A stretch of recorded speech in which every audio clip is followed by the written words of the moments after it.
and thank you for being here today. My name is Shakula Rice, and I'm going to explain what it takes to be a lineman. Have you ever thought twice about flipping on the light switch and the light actually come on? Or turning on the stove and actually being able to cook? Or even opening your refrigerator and the food actually being cold? I never have. I guess I always took it for granted. It's always been accustomed to me. Well, until I met my fiance, Ronnie Bailey, who's a lineman apprentice, I never thought twice about it. And when I say lineman, I don't mean football. He works the power lines to ensure that each of our homes have power each day. Are you afraid of heights? Because I am. I could not imagine climbing those poles with only a belt, a pair of hooks, and your sheer strength. That's amazing to me. To become a lineman, you must complete 2 steps, the groundman and the apprentice. The everyday dangers that linemen face are frightening, and the protective gear that they must wear is exhausting. The foundation of a lineman is both humbling and shocking. The entry level to becoming a lineman is called a groundman, and ironically, it begins on the ground.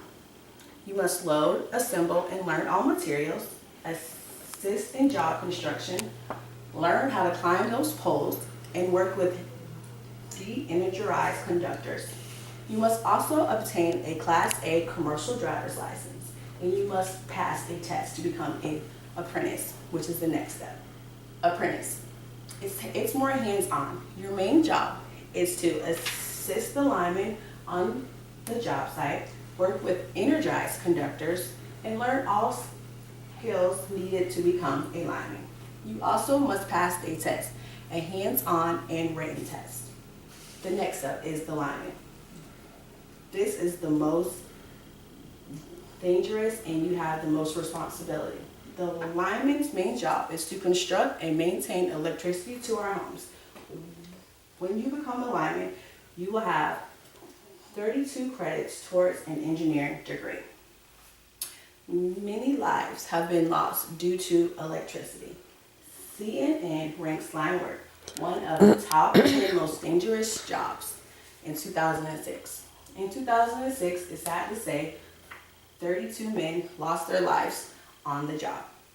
The day-to-day dangers that linemen face are rotting poles, the chance of being burned, falling, equipment malfunctioning, handling heavy machinery, and exposure to the elements, and also the constant chance of electrocution. Could you imagine wearing rubber gloves in 90-degree weather? I think you could, if it would save your life. A lineman's protective gear that they wear is very exhausting and also very heavy. A lineman's protective gear begins with a hard hat, rubber gloves,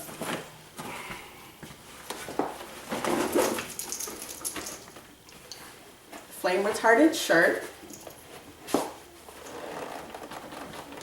flame retardant shoes, jeans, 10-pound boots, a climbing belt, climbing hooks. Now, could you imagine wearing all of that, actually wearing it, and climbing up a pole to work with electricity? I don't think I could. I think it's kind of insane. Thank you. Where did it all begin? The lineman began in 1880 when the use of telegraph communication was the main use of communications, and they needed lines to be built. So these men built lines, and they actually hung the lines from trees. We've come a long way. So the name lineman began to establish itself. In the 1880s, electric power became a useful form of energy. This new form of energy proved to be very dangerous. High levels of on-the-job injuries began to occur because they didn't have training, the lack of proper equipment, lack of safety rules, and lack of construction standards caused many deaths. 1 out of every 3 linemen during this time were killed on the job, and most of them were due to electrocution. In closing, the job of a lineman is very hard, and I think it goes unrecognized a lot. I hope I shed some light on what it takes to be a lineman. Like I said earlier, to become a lineman, you must complete 2 steps, the groundman and the apprentice. And the history of where the name lineman came from is very humbling, shocking, and amazing. I challenge you to think twice every time you flip on that light switch. April 18th is National Lineman Day. I read something that truly touched me when I was doing research. A lineman once said, the best piece of equipment that we can have on the job is our brain. Thank you.